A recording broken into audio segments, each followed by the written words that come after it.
we're talking about the damage being $450. I mean, on a Tesla, pretty minimal. Why didn't you want to pay her? Just because the camera showed? Because there was other kids there playing also. Okay. Basketball, ride bikes, Sure. scooters, other little kids. Everybody plays. And things happen, and she acknowledged that. If a ball hit her car, she knows her car's exposed, right? But your daughter chose to pick her car and make contact with the racket the way she was. Mm-hmm. Which, honestly, I'm just like you with my car. It would have been a problem. Period. I don't care. You're really nice to say there wasn't any damage.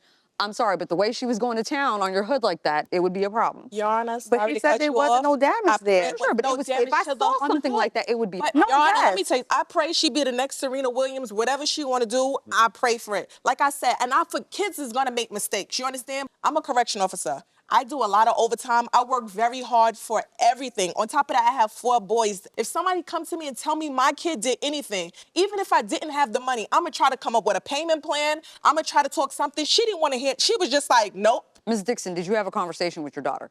Yeah. About what?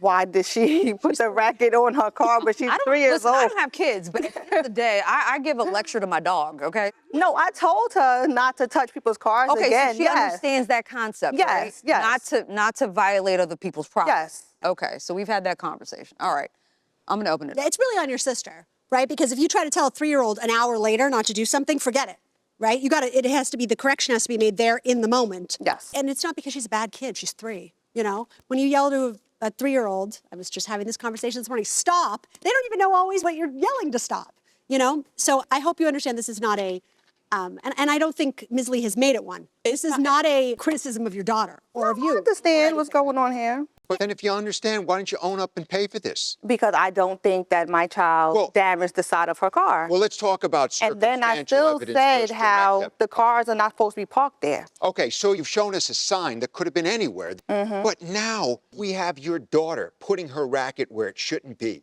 and nobody telling her not to. And then we hear sounds, right? And then we don't know hear what those sounds people are. telling her not to. That's right. That is circumstantial evidence, Okay. right? That your daughter did that. Now we have this young man.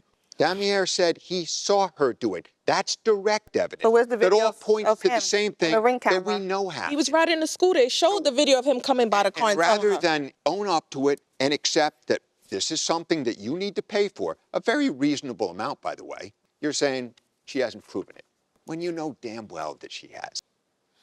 Her roof is not damaged. I've got enough. Okay. We have what we need. Thank you all. The parties are excused while we deliberate this. Okay. This court is now in recess. You can exit. Okay, well, as the parent of a 3-year-old who I cannot say would not do something like this, I hope the defendant understands. I mean, she seems to be taking this very personally. It is not a criticism of her parenting, of her child, because 3-year-olds will do things like that. But you're still responsible when they cause damages to someone's property.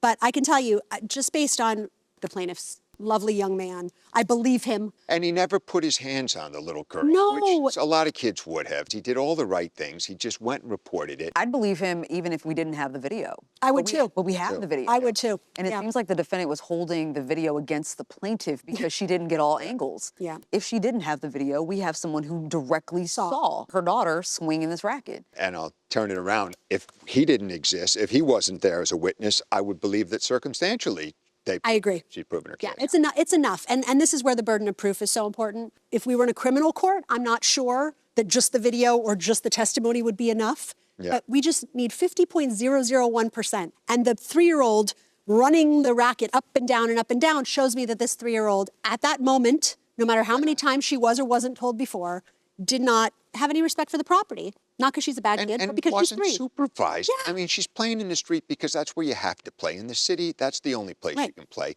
You can't blame her for that, of course not. But when you're in the street like there's a certain danger. We see all the cars there. Where is the supervision? And $479 is so little, very reasonable. I think everything is in her favor. Okay. She's proven her case. We have a verdict. We're unanimous. All right.